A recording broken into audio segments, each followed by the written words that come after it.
Hi, it's Tom here from Running Physio. Today we have the fourth and final episode in our Getting Unstuck series. Thank you to everyone that sent in their ideas and things that we've talked about. We've covered the difficulties when you're working without a specific diagnosis, when you're treating more rare conditions, or when symptoms simply won't settle. So do check out the previous episodes if you haven't looked at those so far. We include some case studies in those on things like patellar tendinopathy, also distal hamstring tendinopathy, things that you can delve into. I'd like to thank Liz for her suggestion for today's episode. She messaged me to say, what can we do for patients when their pain keeps moving? They come to us each session with a new ache or pain, a new presentation. And what we can end up doing is sort of chasing the symptoms around the body a little bit. And this can lead to inconsistency because we're never really managing any one area. We're moving from one problem to the next. And often we don't feel like we're getting anywhere, and neither does the patient. So in this video today, we're going to talk a little bit about that and ways that you can work around it and important considerations to have as well. Plus, I've put a link to our free webinar series that we've got. If you'd like to learn more about running injuries, there you can learn more about iliotibial band syndrome, lateral hip pain, Achilles tendinopathy, and low back pain in runners. And of course, they're all free, so do click on the link to access those. Now, to start with, what I want to say, probably maybe 95% of cases where patients come in and they've got quite changeable symptoms. They're moving site in terms of their pain from one week to the next. 1 week it's the knee, the next it's the shoulder, then it's an elbow. In probably 95% of cases I will see, there isn't a sinister cause. There isn't something that we need to worry about. And in many of these cases, we need to explore why, what's the bigger picture? Why are they developing these symptoms, or why are they tending to focus on these symptoms that are developing? Because often many of us do have these normal aches and pains. So probably 95% of cases, there isn't something to be concerned about. But in that small percentage, maybe 5% or so, we do need to be able to identify where there is a bigger picture. So I would encourage you always to go in with an open mind for this, not to assume right from the offset that there's nothing to be worried about and to dismiss the patient's concerns. Because if you think about it yourself, if you're worried about something and you come across someone who's a bit dismissive, disinterested, that doesn't really help lessen your concern. In fact, if anything, it increases it because then you feel like you're not being taken seriously. So I think we start with the viewpoint of, okay, could be something underlying this. We work through things to rule it out. Then we can feel confident to move on and we can effectively reassure the patients. So my first thought might be, well, do these symptoms fit a particular pattern? Is there actually something that could be driving this? So are we looking at an inflammatory condition where we have early morning stiffness, where we have joint pain and swelling, where we might have other coexisting issues like digestive problems or skin problems? So explore that, ask around those things. Make sure that we're not looking at actually some kind of underlying condition that could be driving things. We want to know about the person's general health and past medical history, and of course make sure we're asking our red flag questions. Now, these don't rule out serious pathology, but they help us with our reasoning process to work out whether it's more likely to be something serious that's driving these changeable symptoms, or if it's less likely to be the case. Now, I want to show you a quick case example with this. Now, this is a lady I saw some years ago when I was working in the NHS. And it was, at the surface, a fairly routine referral from the GP. It just said mechanical neck pain. And when I was chatting to her about the neck, she said, well, to be honest, I'm not that concerned about the neck. What I'm worried about is I've now got pins and needles pretty much from my waist to the floor, covering both legs. And I feel like I'm quite unsteady on my feet. Now, she'd seen a private physio about this, and she'd actually mentioned these symptoms to the GP who had dismissed them because, of course, we can get tunnel vision. Both those clinicians were focused on the neck and how they could help the neck. They weren't really open to receive other body parts being a problem. So they just said, oh, well, it's nothing to worry about. Let's talk about your neck in a bit more detail. But hearing these symptoms, I immediately thought, I'm not not happy about this. We need to explore these symptoms in more detail to see if it is something to be concerned about. Now, as we went through her history, what we found is she actually had a very relevant past medical history of breast cancer and previous uterine cancers. And we know that breast cancer is one, sadly, that can metastasize to other areas of the body. So that immediately puts me at a greater level of suspicion that there could be something more serious going on. Then I went through the screening questions that we would ask in this situation, so about things like bladder and bowel function, saddle changes, etc. And what I discovered was actually this lady was in acute urine retention. She'd actually tried to empty her bladder prior to coming into the appointment to see me, but wasn't able to, and was really uncomfortable as a result. So we've got some serious red flag signs here. We've got a past medical history of cancer, we've got bilateral symptoms, we've got unsteady gait, we've got acute urine retention.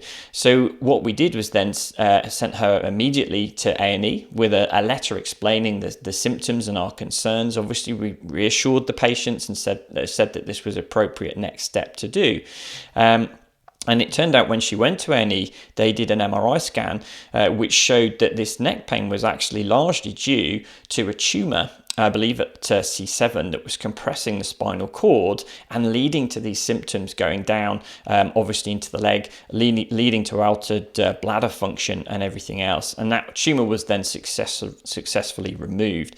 Now, I include this example not to scare people. As I said, probably 90-95% of cases where people come in with changeable pain or additional pain sites, there's going to be a fairly routine cause, but we just have to have that suspicion.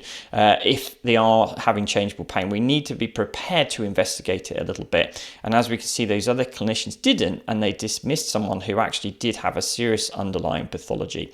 So I think we just need to have that awareness, ask the right questions, and in most cases those questions will help you to be fairly confident that it isn't something to be worried about. The other thing is, when we've got changeable pain, is could it be an example of progression of the condition they're coming to you with? So let's say you've got a runner coming in and they've presented generally with some medial tibial pain, and you felt fairly confident that so far it looks like a medial tibial stress syndrome, which usually is a relatively low risk bone stress injury. But they're coming into you and saying, well, actually now my pain's a bit different. It's moved, it's around the front of the shin, and it's much more pinpoint. It's much more focal. And when you examine the area, it's actually really tender on the anterior shin. Now, when pain becomes more focal, when bony pain becomes more focal, sometimes that can be suggesting a stress fracture. More diffuse symptoms are usually more common with things like periosteal inflammation, maybe some bone marrow edema. But if you're getting more focal symptoms, bony focal symptoms, particularly if they're accompanied by night pain, maybe bruising or swelling, that leads me a bit more towards thinking it might well be a stress fracture. So again, it's having that awareness that there could be something going on here. It's a reasoning process that helps us tie these symptoms together to see, is there something driving this change? Is it actually consistent with some kind of pathology? And if it is, then of course we've got to take the appropriate steps. So in that situation, if I think it's an anterior tibial stress fracture, it's high risk. So the appropriate next steps would be to do an MRI to see if that is actually a true stress fracture and to guide ongoing management. So first steps then, look for the bigger picture, ask those appropriate screening questions, know your patient and their past medical history, and reason through whether it could be an example of progression of an existing condition. Now, if you're happy that that's not the case, if you're looking at symptoms that are more inconsistent, more transient, and don't fit a specific picture, then in many cases, we don't need to be concerned. It's difficult to tie things together if someone's presenting to you one week with a sore Achilles and the next week with an unrelated shoulder issue. It's unlikely really that they're going to be explained by the same pathology, providing you've gone through that screening process initially.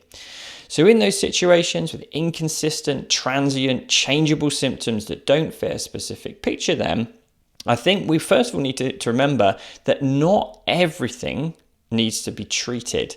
Now, this is a really key point, I would say, to take from this video, because we can feel pressure as clinicians to treat everything that comes through our door. The patient's reporting symptoms, and our instinct can be, okay, well, we need to address this, we need to treat this.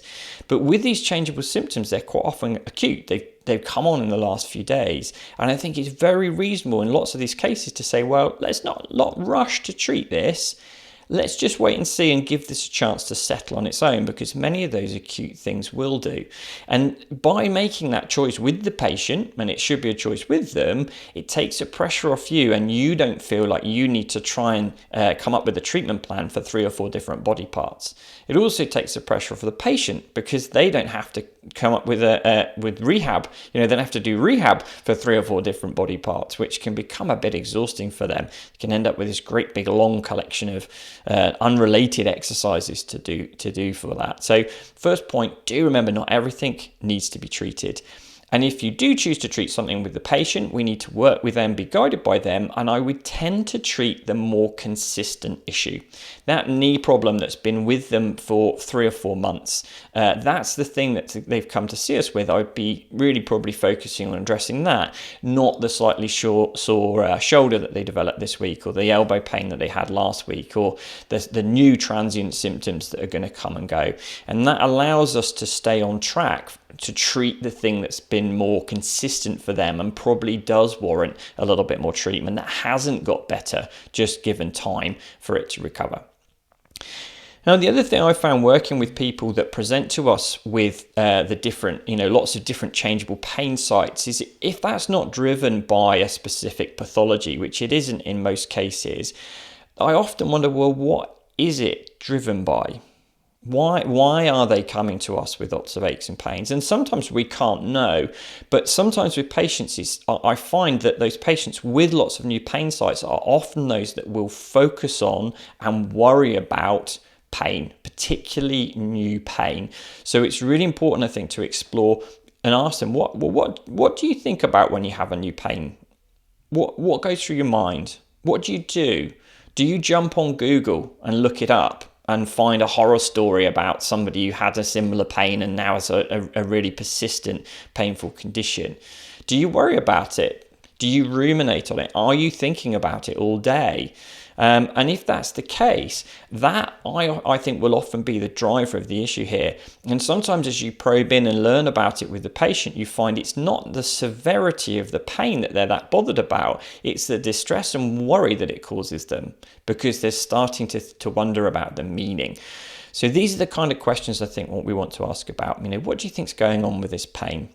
What are your concerns about it? Are you thinking about it a lot? What are you worried that it could be? Have you Googled it? Explore some of those things to find out what's going on. And I've seen in a number of cases now that actually when you do that, you discover that this is someone who gets very focused on their pain. They worry about it. They ruminate about it. They find it difficult not to think about it. That causes a lot of distress. They start to perhaps think very negatively about the direction this pain is going to go in. And it's that makes them bring it up to us to seek that reassurance. Now, if that's the case, there can be some helpful approaches that we can use with this. So we want to obviously make sure that they know we've listened, empathize with their concern, and reassure them and help them reason things through, give them a bit of a framework to work in. So I will say, well, actually, these transient pains that come and go, I wouldn't be concerned about. They can't, look at the context that they've come in. They've not come out of trauma. There's nothing to be worried about with these. So we don't need to focus on these transient pains that come and go. What we do need to do is work on this persistent area that you're finding a bit more difficult. So let's not get too focused on these transient issues, and to normalize aches and pains. Most of us have aches and pains. As I'm sitting here chatting to you now, I certainly do have a few aches and pains. We all do. They're normal. In most studies, at least about 50% of runners will be carrying an injury, and over 80% of them continue to train with that injury. So we want to normalize these aches and pains, and we want to see if we can find alternative ways for them to approach it, rather than ruminating about it, thinking about it, Googling it. What else could they do when they have a new pain? Well, they could engage in a valued activity. They could continue the things that they like doing. They could try and make sure that their attention, their focus is not on that pain, but is on something else that they enjoy. And quite often that process of kind of focusing on life and other factors helps take us away from the pain and forget about it in many situations. And we can try and help to reduce these unhelpful behaviors, encouraging them not to Google it, because that just makes people more worried. We all know if you Google a headache, it will come out with some pretty scary reasons why that might be there. So we just want to see if we can change that relationship with the pain, attach less meaning to it, recognize that it's normal, and have some more healthy approaches, more helpful approaches to it. And then when we're working with them, we focus on the key area that's important to them, and we really make the focus of their rehab about getting them back to their valued activities. Be careful that the rehab doesn't become too focused on their pain. And this is one situation where if someone's keeping, say, a pain journal and they're writing down their symptoms every day, I might actually encourage them to stop doing that kind of thing. Let's take you away from thinking about analysing, writing about your pain every day, and take you perhaps closer to saying, well, what are my goals? What are the things I want to get back into? These transient pains don't mean you need to stop activity. That's also a very key message. Let's keep you doing the things you want to do and gradually progress you towards what you want to be doing in terms of your goals, your sport, etc. Okay, so some food for thought there. Just to sum up, I think if you're working with someone with transient, changeable pain that changes in each session, the first step is to try and make sure that you can rule out any serious underlying causes, any kind of systemic issues that may be actually causing these symptoms, or any progression of the condition that you're looking at. Then if we've identified that they're transient, they're inconsistent, they don't fit a particular picture, it is often about helping the person to understand their symptoms, reassuring them, and shifting the focus of their rehab more onto function and return to goal activities, and less onto worry and ruminating about these different aches and pains. Okay, thank you very much everyone for listening again. I hope you've enjoyed this Unstuck series. If you do have other topics you'd like us to talk about, other injuries, parts of the assessment of runners or athletes you struggle with, let me know in the comments. As I say each week, these videos are for you. So if there's a particular thing you'd like us to explore for you, just let us know. You can put it in the comments, or you can always approach me, send me a message.